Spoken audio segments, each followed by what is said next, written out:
The morning sun shone brightly over the busy town square. People hurried along the streets carrying coffee cups, heading to work and chatting with friends. It looked like an ordinary day. But for Ethan Carter, it would become the day that changed his life forever. Ethan was 28 years old. He worked as a maintenance technician for a large community center in a small English town. His job wasn't glamorous. He fixed broken doors. He repaired electrical problems. He cleaned equipment when necessary. Most people barely noticed him, but Ethan never complained. He believed every job deserved respect. Every morning, he arrived before everyone else. Every evening, he was usually the last person to leave. The community center manager often praised him for his dedication. Still, many people judged him by his simple clothes and modest salary. That morning, Ethan stood on a ladder replacing lights in the center's main hall. A major charity event was scheduled for the afternoon. Important guests were expected. Everything had to look perfect. "Ethan, make sure those lights are finished before noon," the manager called. "No problem," Ethan replied with a smile. He carefully tightened the final fixture. The hall instantly became brighter. Satisfied with his work, he climbed down. Just then, several luxury cars pulled into the parking area outside. The charity event organizers had arrived. Among them was Olivia Bennett. Olivia was one of the town's most successful businesswomen. At 30 years old, she owned a fast-growing fashion company. She was intelligent, ambitious, confident, and sometimes overly proud. People admired her success. Many also feared her sharp tongue. As Olivia entered the hall, several staff members rushed to greet her. She inspected everything with critical eyes. The decorations need adjustment. The tables aren't aligned. The flowers should be moved. She gave instructions constantly. Nobody argued. Everyone simply obeyed. Then her attention landed on Ethan. He was carrying a toolbox across the room. Olivia frowned. "Excuse me." Ethan stopped politely. "Yes." She looked him up and down. "Why is maintenance staff still walking around during setup?" The room became quiet. Ethan answered calmly, "I'm just finishing a few repairs." Olivia crossed her arms. "Well, you certainly don't look professional." Several people exchanged uncomfortable glances. Ethan remained respectful. "I'm sorry if I'm causing any inconvenience." Olivia laughed lightly. "No inconvenience. It's just surprising." She looked around the room. "This event is attended by successful people." Then she pointed toward Ethan's toolbox. "Maybe keep that hidden somewhere." A few guests chuckled. Others looked embarrassed. Ethan felt heat rise in his face. Still, he said nothing. He simply nodded. "I'll finish quickly." Olivia wasn't done. "Good idea." Then she added loudly, "After all, first impressions matter." The laughter grew slightly louder. Ethan forced a smile. Inside, however, the humiliation stung deeply. He turned away and continued working. The event preparations continued, but many staff members felt uncomfortable. Olivia's comments had been unnecessary. Even the manager shook his head. Ethan spent the next hour focusing on repairs. He tried to ignore what happened, yet the words kept echoing in his mind. First impressions matter. Maybe keep that hidden somewhere. He sighed. Life had taught him not to react to insults. His father had always told him something important. Character is revealed by how you treat people who can do nothing for you. Ethan never forgot that lesson. Around midday, he took a short break outside. The weather was warm and pleasant. Families walked through nearby parks. Children laughed on playgrounds. The world seemed peaceful. His phone buzzed suddenly. It was his younger sister, Emma. "Hey," Ethan answered. "How's your day going?" Emma immediately sensed something. "You sound tired." "I'm fine." "No, you're not." Ethan laughed softly. "You know me too well." After hearing what happened, Emma became annoyed. "Why do people act like that?" "Don't worry about it. You should have said something." Ethan looked across the street. "Sometimes silence is enough." Emma sighed. "You always take the high road." "Maybe, but one day people will regret underestimating you." Ethan smiled. "Maybe one day." After ending the call, he returned inside. The charity event was beginning. Guests filled the hall. Business owners, investors, community leaders, local media. The atmosphere buzzed with excitement. Ethan stayed behind the scenes, making sure everything worked smoothly. The sound system, the lighting, the presentation screens. Everything operated perfectly. Meanwhile, Olivia moved confidently through the crowd. She greeted influential guests, accepted compliments, posed for photographs. She appeared completely in control. Then something unexpected happened. The main presentation screen suddenly went black. The microphone stopped working. The room filled with confused murmurs. Olivia's smile vanished instantly. What happened? Staff members rushed around nervously. Nobody knew. A major sponsor was scheduled to give a speech in minutes. Panic spread quickly. The manager immediately called Ethan. "Ethan, we need help." He hurried to the control room. Within seconds, he identified the problem. A damaged power connection. It wasn't serious, but it required immediate attention. While everyone else panicked, Ethan remained calm. 5 minutes later, the entire system restarted. The screens lit up. The microphones worked again. Applause erupted throughout the hall. The crisis was over. Several guests praised Ethan's quick thinking. The manager publicly thanked him. Olivia watched silently. For a brief moment, she looked uncomfortable, but pride prevented her from apologizing. Instead, she simply walked away. The event continued successfully. By late afternoon, guests began leaving. Ethan packed his tools. He was eager to go home. The day had been exhausting. Then his phone rang. A known number. He almost ignored it. Something told him to answer. "Hello." A professional voice responded. "Am I speaking with Ethan Carter?" "Yes." "My name is Daniel Harper." Ethan frowned. "Okay. I'm calling regarding your late grandfather's estate." Ethan froze. "My grandfather?" "Yes." "I believe this call may come as a surprise."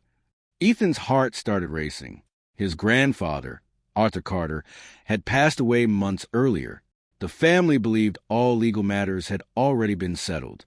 "I don't understand." The caller continued. "There is something you need to know." Ethan stepped outside. Traffic moved quietly along the road. The warm afternoon breeze brushed past him. Everything suddenly felt unreal. "What is this about?" Daniel spoke carefully. "Your grandfather left specific instructions." Ethan listened closely. He requested that certain information remain confidential until the day. A strange feeling settled in Ethan's stomach. What information? There was a pause. Then Daniel said words Ethan never expected to hear. "Your grandfather was not simply a retired engineer." Ethan stared into the distance. "What do you mean?" "He was one of the original founders of a technology company that eventually became worth billions." Silence. Complete silence. Ethan thought he had heard wrong. "A technology company?" "Correct." Daniel continued. "And according to the documents, you are now the primary beneficiary of his remaining shares." Ethan's knees nearly gave way. The traffic sounds disappeared. The world seemed frozen. "What exactly are you saying?" Daniel answered calmly. "I'm saying that after valuation and legal review, your inheritance is estimated at approximately £380 million. Ethan couldn't speak. £380 million. It sounded impossible, absurd, unreal. Yet Daniel's voice remained steady. "This is not a mistake." Ethan leaned against a nearby wall. People continued walking past him. None of them had any idea what he had just heard. Daniel continued. "There is something else." Ethan swallowed hard. "What?" "The inheritance includes condition." "A condition?" "Yes." "Your grandfather left a personal letter." Ethan's pulse quickened. "What does it say?" Daniel replied. He believed wealth reveals character. The words instantly reminded Ethan of his father's lesson.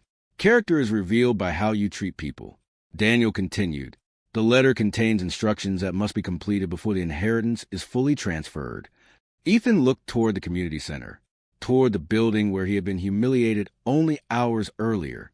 A strange feeling settled inside him.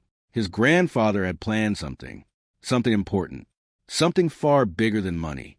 And Ethan had absolutely no idea what was coming next. Ethan stood outside the community center long after the phone call ended. Cars passed by. People laughed as they walked home. Everything around him looked normal, yet nothing felt normal anymore. 380 million pounds. The number kept repeating in his mind. It seemed impossible. His grandfather had lived a simple life. He drove an old car. He wore ordinary clothes. He spent weekends repairing things around the neighborhood. Nobody had ever mentioned a technology company. Nobody had ever spoken about billions. And now there was a condition attached to the inheritance. A condition his grandfather considered important. Ethan took a deep breath.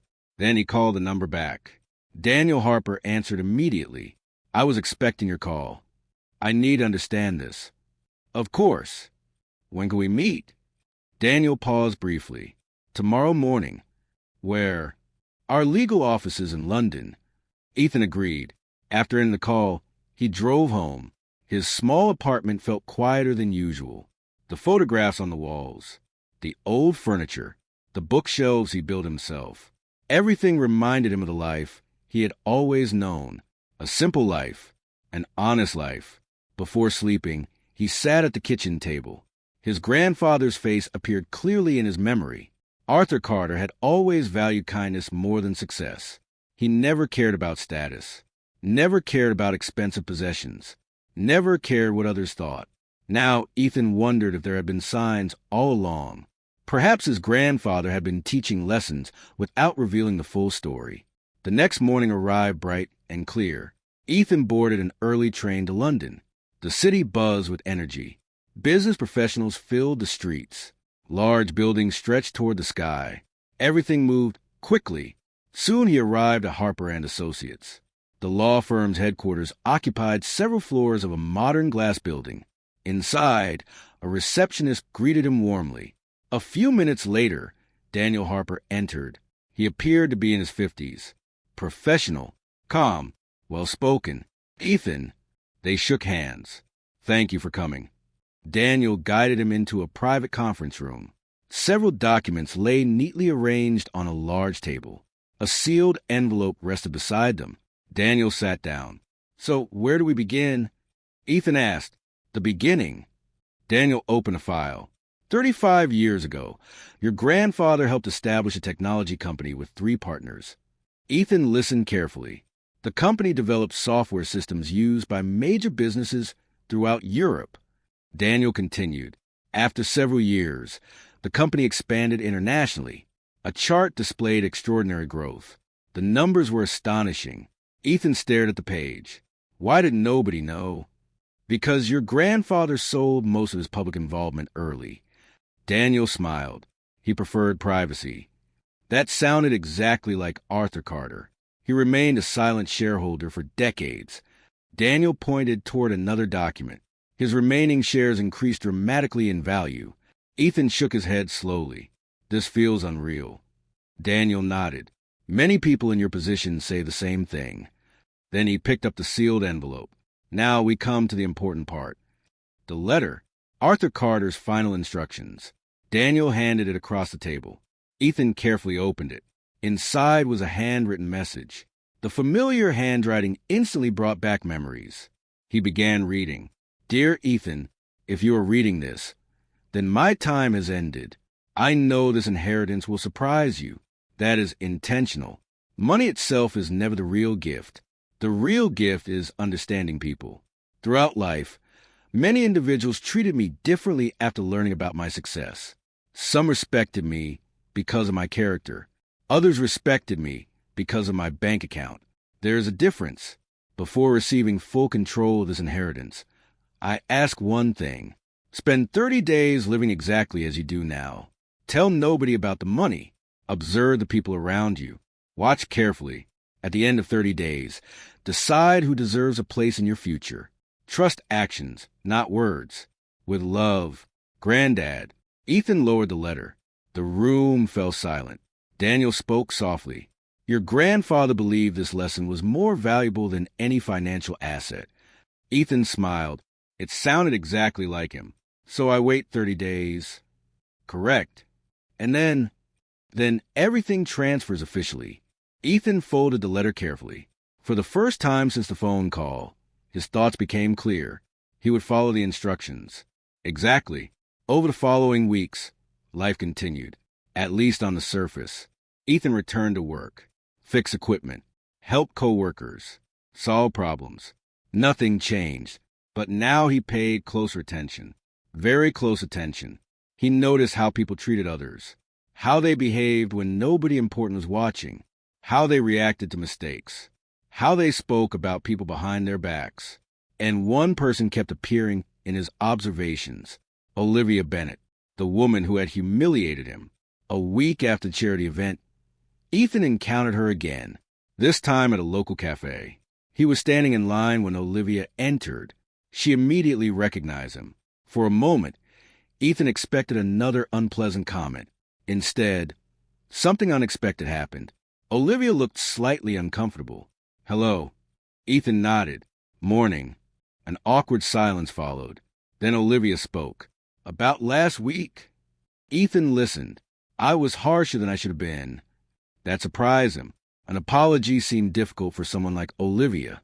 "I appreciate that." Olivia looked relieved. "I've been thinking about it." She hesitated. "You solved a serious problem that day.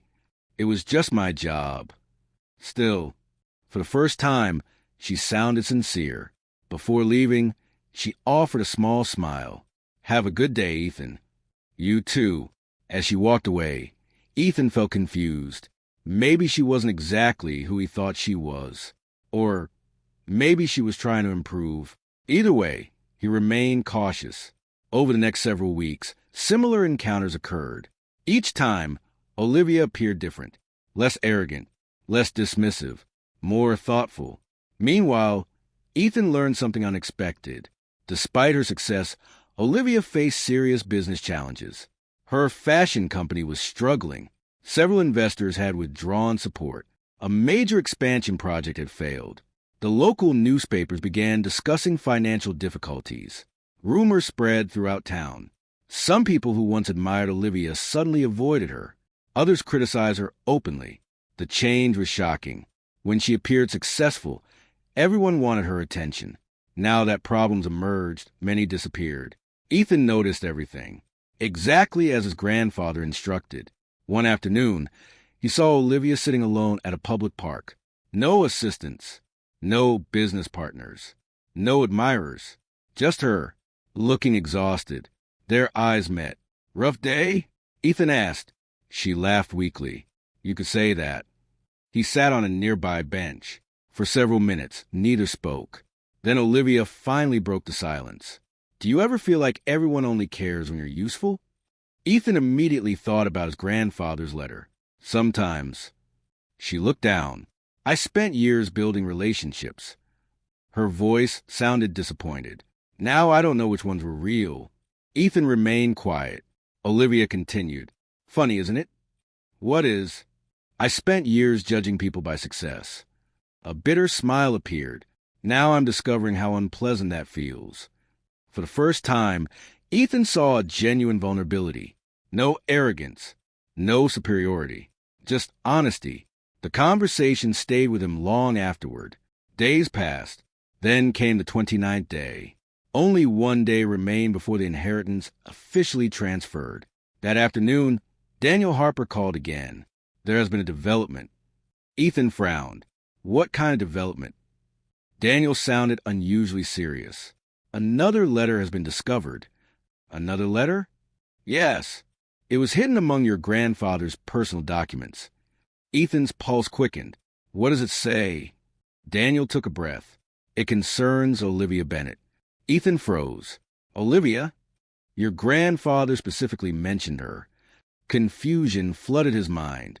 How could Arthur Carter know Olivia? Daniel continued. "And Ethan?" "Yes." "The connection between your grandfather and Olivia's family changes everything." "What connection?" There was a pause. Then Daniel revealed the shocking truth. 30 years ago, your grandfather's original business partner was Olivia Bennett's grandfather. Ethan stared in disbelief. Daniel continued. "They built the company together." The room seemed to spin. "What?"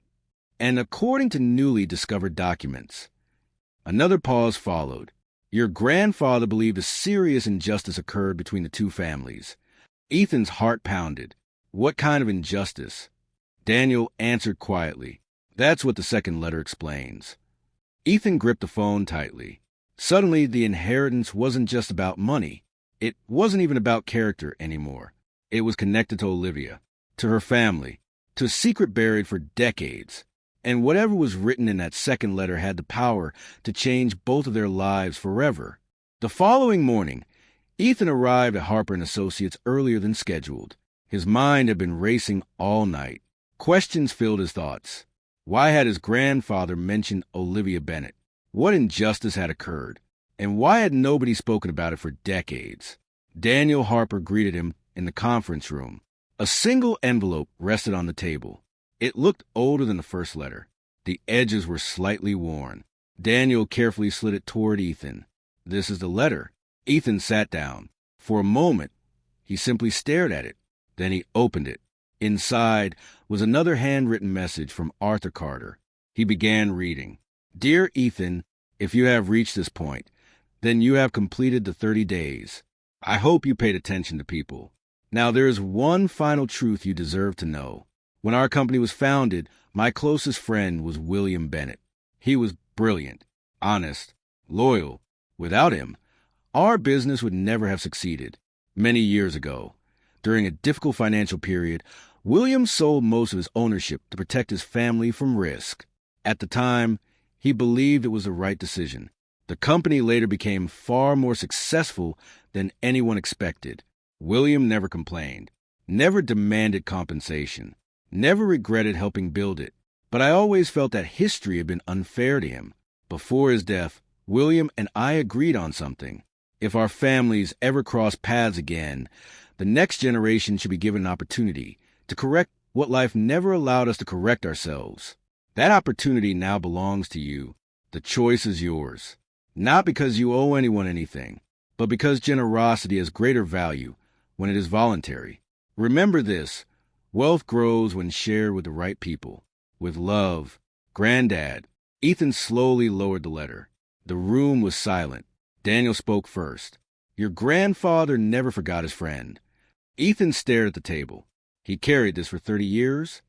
Yes. Daniel nodded. And he never told anyone. Ethan felt overwhelmed. His grandfather could have ignored the situation. Nobody would have blamed him. Everything had been legal. Everything had been voluntary. Yet Arthur Carter never stopped thinking about fairness. That was the kind of man he had been. Ethan folded the letter carefully. Then he asked the question occupying his mind. How much did William Bennett's ownership become worth? Daniel checked several documents. If he had retained those shares, the value today would exceed 100 million pounds. Ethan leaned back. The number was staggering. He immediately understood why his grandfather had written the letter. This was never about legal obligations. It was about unfinished loyalty. Hours later, Ethan left the office and walked through central London. The city moved around him. Thousands of strangers. Thousands of stories. Yet all he could think about was one question. What would he do? The inheritance transfer was scheduled for the following morning. Once finalized, every decision would belong entirely to him. No conditions. No restrictions. No requirements. Just choices. That afternoon, he returned home. His grandfather's letters sat on the kitchen table. He read them repeatedly. The same message appeared in both. Character, kindness, integrity. Not money, not status, not success. Character. The next day arrived. The final paperwork was completed.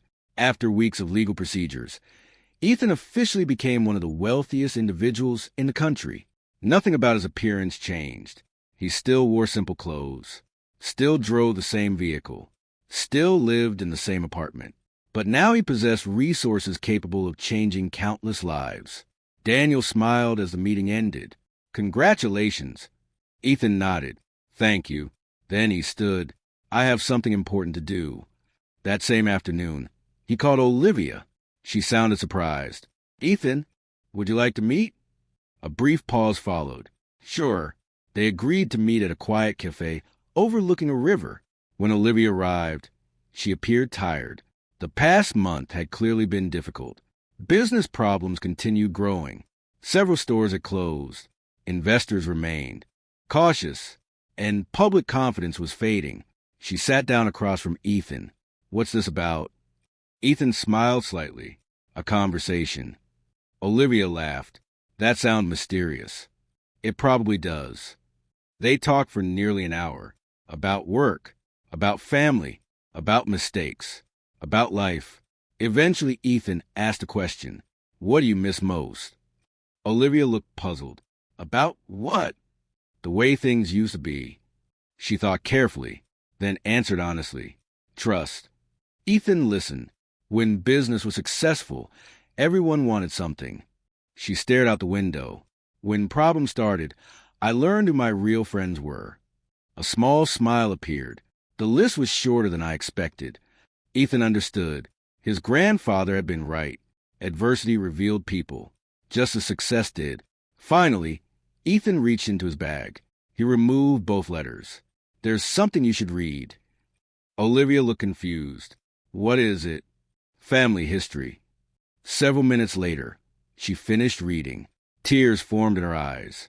She read parts of the letters again. Then again, her voice trembled.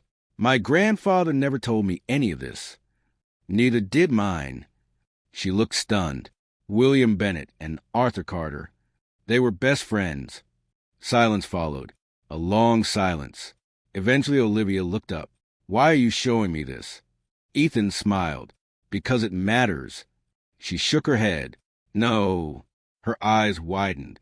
"Ethan," for the first time, she began connecting the pieces. The phone call, the meetings, the inheritance, the timing. Her expression changed completely. "How much did your grandfather leave?" Ethan answered honestly. Olivia covered her mouth. She couldn't believe what she was hearing. Then came another surprise. Ethan slid a folder across the table. She opened it. Inside were legal documents, professional agreements, transfer forms, financial statements. Olivia stared at them, confused, then shocked, then speechless. "What is this?" Ethan looked directly at her. "A decision." Her hands trembled. "Ethan," the documents established a new charitable foundation, one dedicated to supporting young entrepreneurs from ordinary backgrounds, people with talent, people with ideas, people without opportunities. The foundation's initial funding exceeded £100 million, and one name appeared beside Ethan's, Olivia Bennett. She looked up in disbelief. "You want me involved?" "Yes." "After everything?" Ethan smiled. "People can learn." She struggled to speak. "I humiliated you. You apologized. I judged you. You changed." Tears rolled down her cheeks. For weeks she had expected rejection, resentment, perhaps even revenge. Instead, she found forgiveness, the exact opposite of what she deserved, or thought she deserved. Ethan leaned forward. "My grandfather spent 30 years believing kindness mattered more than money." He pointed toward the letters. "I'm choosing to believe him." For several moments, Olivia couldn't speak. Then she finally whispered, "Thank you." But the biggest surprise was still waiting. Several months later, the foundation officially launched. Applications arrived from across the country. Young inventors, small business owners, students, dreamers. Thousands of people received opportunities they never thought possible. The story attracted national attention. Journalists wanted interviews. Television networks requested appearances. Business magazines published features. Everyone became fascinated by the young millionaire, who chose generosity over luxury. One reporter eventually asked Ethan a simple question: "What made you create this foundation?" Ethan smiled, then gave an answer nobody expected. "A woman embarrassed me in front of a room full of people." The audience laughed. The reporter looked confused. Ethan continued, "That experience taught me something important." "What?" He glanced toward Olivia, who was standing nearby. "Every person you meet is fighting a battle you cannot see." The room became quiet. Ethan smiled again. "Sometimes the person who needs understanding the most is the person who deserves it the least." The quote spread across newspapers, social media, television interviews. Millions of people shared it. But for Ethan, the true success wasn't the publicity. It wasn't the money. It wasn't the recognition. The real success was something else entirely. Two grandfathers had spent decades wishing they could finish an unfinished chapter. A chapter built on friendship, loyalty, respect, and fairness. In the end, they never got the chance. But their grandchildren did. And because one man chose forgiveness instead of revenge, two families found a future neither had imagined. As for Olivia, she never forgot the day she mocked Ethan in front of everyone, not because it ruined her life, but because it led her to become a better person. And years later, whenever people asked Ethan what changed everything, he always gave the same answer. It wasn't a phone call. It was the lesson that came after it.